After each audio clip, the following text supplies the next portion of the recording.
Alasan Ibtu Rudiana hilang dari publik karena kode etik. Alasan Ibtu Rudiana yang menghilang dari publik karena alasan kode etik kepolisian dinilai tak bisa dipertanggungjawabkan oleh ex-Wakapolri, Komjen Pol Purn Ogroseno. Menurutnya, tidak ada aturan yang mengikat bahwa Ibtu Rudiana selaku anggota aktif dilarang untuk tampil ke publik dan memberikan klarifikasi yang sebenarnya terkait kasus Vina Cirebon 2016. Pasalnya, hilangnya Ibtu Rudiana selama ini justru malah menimbulkan kegaduhan masyarakat dan membuat banyak asumsi liar yang beredar terkait kasus Vina Cirebon. Aturan itu tidak ada ya? Siapa yang menerbitkan aturan itu? Apakah ada peraturan Kapolri, Perkap, peraturan kepolisian yang melarang anggota polisi yang diduga melakukan suatu perbuatan pelanggaran etika profesi atau melakukan kejahatan kemudian dilarang muncul ke publik?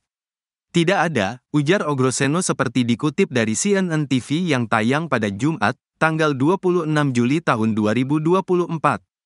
Mungkin kebijakan ya, kalau kebijakan itu kan di luar dari ketentuan aturan atau undang-undang, tambahnya. Ogroseno juga menilai alasan Ibtu Rudiana yang ogah muncul karena dibatasi oleh kode etik juga tidak bisa dipertanggungjawabkan. Menurutnya, semua orang sama di depan hukum harus mendapatkan perlakuan yang setara atau sama. Ya tidak bisa dipertanggungjawabkan, jadi semua kan di depan hukum harus mendapat perlakuan yang sama, equality before the law. Jadi, jangan dibuat bingung masyarakat lagi kalau polisi enggak boleh. Kalau bukan polisi boleh atau masyarakat boleh atau TNI boleh, ada yang bilang enggak boleh. Jadi, saya rasa sesuai dengan Undang-Undang Dasar 1945 aja, jelasnya. Klarifikasi Ibtu Rudiana. Ibtu Rudiana kemudian menyampaikan klarifikasi terkait dirinya yang seolah menghindar dari kasus ini. Semenjak kasus Vina Cirebon muncul ke permukaan, Ibtu Rudiana hanya sekali menyampaikan pesan ke publik setelah itu hilang bak di telan bumi.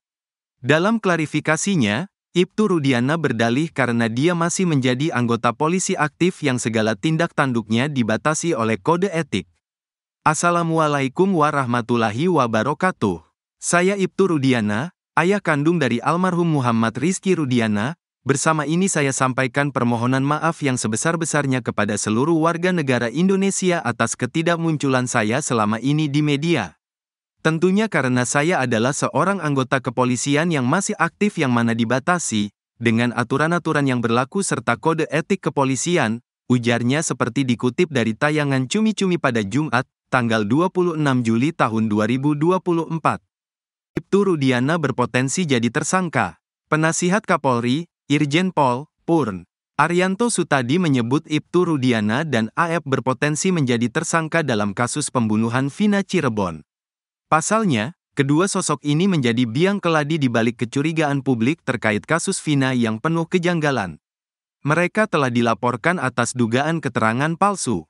Jadi AF, Sudirman dan Rudiana itu posisinya sama. Terlapor, dianggap memberikan keterangan palsu, ujar Arianto seperti dikutip dari Nusantara TV yang tayang pada Kamis, tanggal 25 Juli tahun 2024, malam.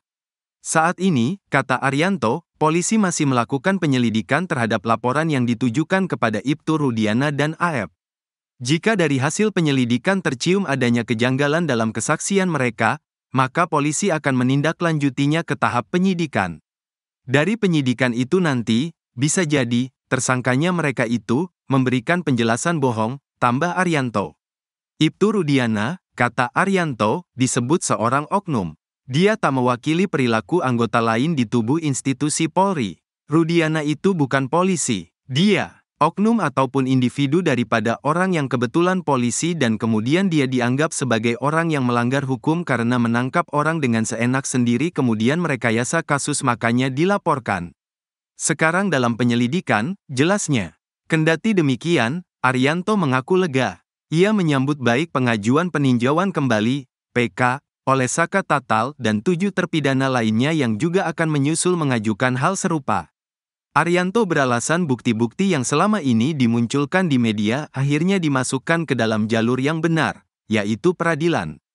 Disinilah semua bukti-bukti yang dulu mengatakan kejanggalan itu untuk mengkonter putusan pengadilan dan bagaimana cara hakim memutus itu dimasukkan ke dalam peradilan, sehingga didengar oleh hakim yang lebih tinggi dan akan dipertimbangkan apakah putusan yang dulu itu keliru apa tidak, katanya.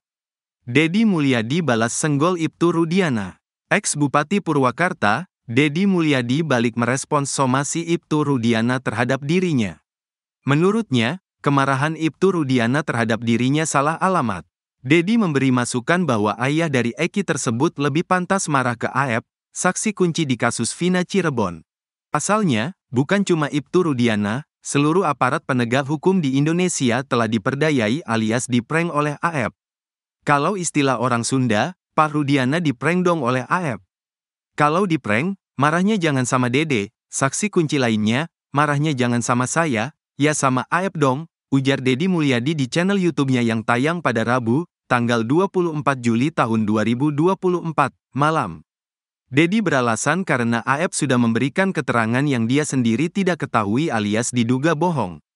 Namun, AEP sampai saat ini tidak muncul ke publik dan mengakui keterangannya palsu. Berbeda dengan Dede yang sudah mengakui secara terang-terangan ke publik bahwa keterangannya yang ditulis di BAP adalah suatu kebohongan belaka. AEP yang diduga memberikan kebohongan serupa dengan Dede berdampak kepada proses hukum yang tidak main-main terhadap 8 terpidana kasus Vina Cirebon.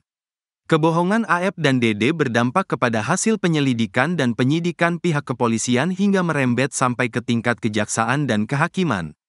Kebohongan ini berdampak pada produk hasil analisa telaah jaksa yang melahirkan P21, melahirkan penuntutan melahirkan dakwaan, dari tuntutan melahirkan vonis hakim.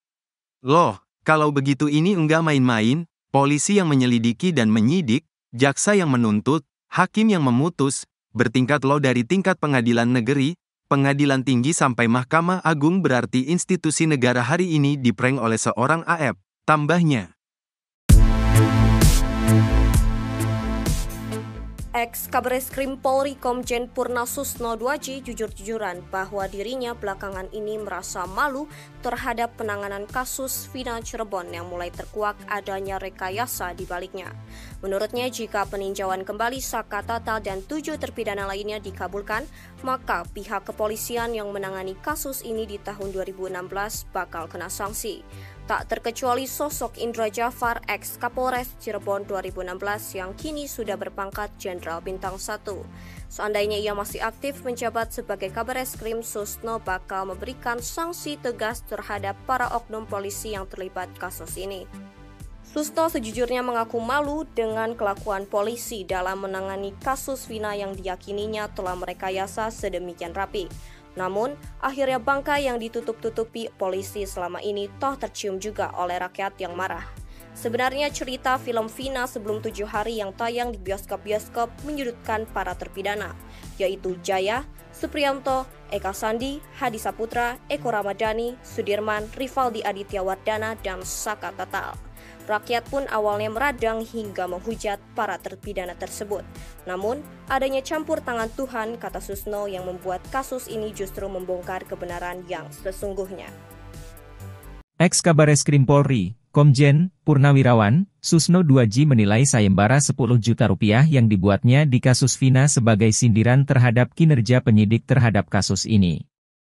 Pasalnya, sejak awal ia menilai kasus ini mudah diselesaikan jika penyelidikan berawal dari nol. Sehingga dirinya rela merogoh kocek pribadinya 10 juta rupiah untuk membuat sayembara bagi siapa saja yang bisa membuktikan kasus Vina berlatar pembunuhan. Berdasar nalurinya yang seorang reserse, ia menilai kasus yang menimpa Vina dan kekasihnya, Eki merupakan murni kecelakaan tunggal. Susno menganalisis TKP kedua korban terjadi di Kabupaten Cirebon.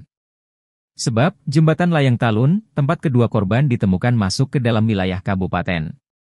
Polresta Cirebon, kabupaten, yang pertama kali menangani kedua korban dan menyebut sebagai peristiwa kecelakaan tunggal. Jika disebut kasus pembunuhan, bukti-bukti kuat yang menunjukkan Vina dan Eki dibunuh tidak ada. Mulai dari saksi, alat bukti untuk membunuh hingga alat bukti forensik hingga kini tak bisa dibuktikan. Ditambah, kasus ini tidak disertai dengan metode scientific crime investigation. Susno menjelaskan hasil visum hanya menyatakan korban meninggal tidak wajar lantaran terbentur benda keras. Susno menduga kemungkinan dua sejoli ini terbentur dengan trotoar atau pembatas jalan. Ex-Kapolda Jawa Barat, Jabar, tahun 2008 tersebut menyimpulkan kasus Vina Cirebon sebagai peristiwa hantu.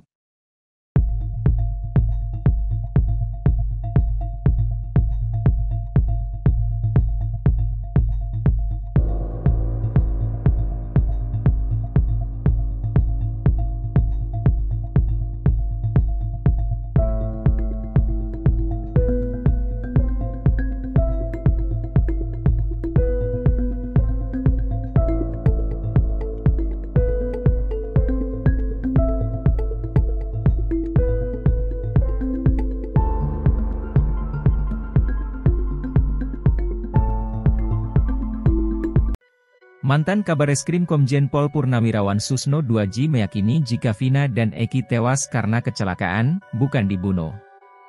Ia pun menertawakan purnawirawan polisi yang meyakini kalau Vina dan Eki tewas karena dibunuh. Bahkan Susno 2J menantang purnawirawan itu apakah berani taruhan dengannya. Sebab diyakini Susno, kasus Vina dan Eki adalah kecelakaan, bukan pembunuhan. Di mana, kasus kecelakaan itu berada di wilayah hukum Polres Cirebon bukan Polres Cirebon Kota. Susno 2J pun akan memberikan uang hingga 15 juta rupiah jika ada yang bisa membuktikan bahwa itu adalah kasus pembunuhan. Menurutnya, hal itu harus dibuktikan dengan scientific crime investigation. Kemudian host Doni De Keiser, menyinggung soal adanya pensiunan Polri yang yakin bahwa kasus Vina adalah pembunuhan. Susno 2J pun tertawa mendengar itu, dan langsung memberikan tantangan. Namun menurut Doni, purnawirawan itu kini sudah tidak muncul lagi di publik. Tidak diketahui siapa purnawirawan Polri tersebut. Susno 2J juga menyinggung adanya purnawirawan Polri yang menyindir dirinya.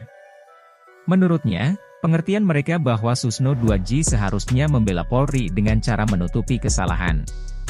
Untuk itu, Susno 2J melindungi Polri dengan cara tidak menutupi kesalahan-kesalahan supaya polisi.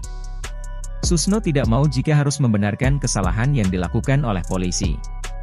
Sementara itu, ada dua purnawirawan polisi lain yang diwawancara oleh Nusantara TV terkait kasus Vina. Mereka adalah penasihat ahli Kapolri Irjen Pol, Purnawirawan, Arianto Sutadi, dan mantan Wakapolri Komjen Pol, Purnawirawan, O.E. Groseno. Keduanya sama-sama mempercayai kalau Vina dan Eki tewas karena dibunuh. Bahkan jika PK Sakatatal diterima, menurut dia, penyidik harus tetap mencari pembunuh yang sebenarnya. Bahkan ia masih meyakini kalau Vina dan Eki tewas karena dibunuh, bukan kecelakaan.